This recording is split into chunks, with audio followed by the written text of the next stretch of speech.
ভারত পাকিস্তানের সঙ্গে হ্যান্ডশেক করে না, এরপর কি বাংলাদেশের সঙ্গে হ্যান্ডশেক করবে না? শোয়েব আখতারের সঙ্গে সচিন টেন্ডুলকারের খেলা বহু বছর আমরা দেখতে পারিনি শেষ দিকে এসে, সেরকম বাংলাদেশের ক্ষেত্রে যেন এটা না হয়। বাংলাদেশ এই যে একটা সিচুয়েশন হলো, গতকাল আইপিএল বন্ধ হলো, মানে সরকার থেকে জাস্ট একদিন আগে আমরা শুনলাম যে আইপিএল এই দেশে দেখানো হবে না, এবং সাথে সাথে আমরা সেটার অ্যাকশনও দেখতে পেলাম। সবকিছুর তো একটা জের আছেই। দু দেশের দ্বিপাক্ষিক সিরিজ হওয়া বা দ্বিপাক্ষিক সম্পর্ক তো আগে থেকে আসলে খারাপ হয়েই আছে। এরপর আসলে কি মনে করছেন যে ক্রিকেট দুনিয়ায় এটার প্রভাবটা কতটা পড়তে পারে? এরপরে কি হবে যে ধরুন ভারত পাকিস্তানের সঙ্গে হ্যান্ডশেক করে না, এরপর কি বাংলাদেশের সঙ্গে হ্যান্ডশেক করবে না? বা ধরুন দ্বিপাক্ষিক সিরিজগুলো যখন নিউট্রাল ভেন্যুতে চলে যাবে, যেটা ভারত পাকিস্তান হাইব্রিড মডেলে, এবং এইটা হলে খুবই সেটা আনফরচুনেট হবে।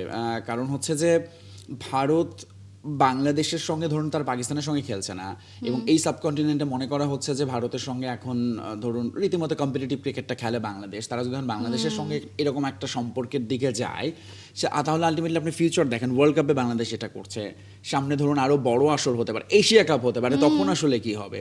এর বাইরেও ধরুন সামনের যে কোনো ধরনের টুর্নামেন্ট, আন্ডার-19 মেয়েদের ক্রিকেট আমরা দেখেছি ইফেক্ট পড়েছে ইন্ডিয়া বাংলাদেশের ক্ষেত্রে।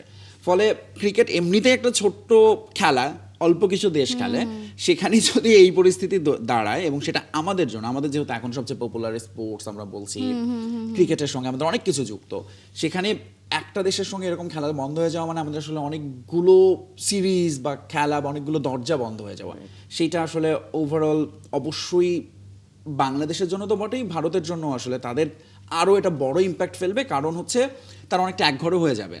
ধরুন আজকে তারা, যেটা আমি বললাম, পাকিস্তান, বাংলাদেশ এবং আরও অন্যান্য কিছু জায়গাতেও কিন্তু অ্যান্টি ইন্ডিয়ান সেন্টিমেন্ট গ্রো করছে, এবং তারা আসলে এই জায়গাটাই স্পোর্টসটাকে মনে করা হয় একটা সফট পাওয়ার, যেটা দিয়ে আসলে সেটাকে, ওই যে মজা করে নিশ্চয়ই এই মিমগুলো দেখছেন যে কিছুদিন পরে এশিয়াতে এমন হবে ভারত নিজেদের বিপক্ষে খেলবে, ভারত ভার্সেস ইন্ডিয়া, কারণ তারা সবাইকে যেভাবে আসলে বের করে দিচ্ছে সেই জায়গায়। কিন্তু বাংলাদেশের জন্য আসলে আমার মনে হয় যে এই মুহূর্তে এটা খুব টাফ একটা কল ছিল। ভারতের সঙ্গে খেললে আমরা জানি প্রচুর রেভিনিউ, স্পন্সর, টিভি রাইটস, সেখানে ধরুন আমরা যদি ভারতের সঙ্গে এইটা করা মানে আমরা জানি যে দ্বিপাক্ষিক সিরিজটা হুমকিতে পড়ে যাওয়া, তারপরে বিসিবি এটা করেছে। বাট আমার মনে হয় যে এটার আসলে একটা খুব সুন্দর সমাধান হওয়া দরকার, কারণ আমরা চাই না এরকম না হোক যে শোয়েব আখতারের সঙ্গে সচিন টেন্ডুলকারের খেলা বহু বছর আমরা দেখতে পারিনি শেষ দিকে এসে, সেরকম বাংলাদেশের ক্ষেত্রে যেন এটা না হয় বাংলাদেশ ভারতে।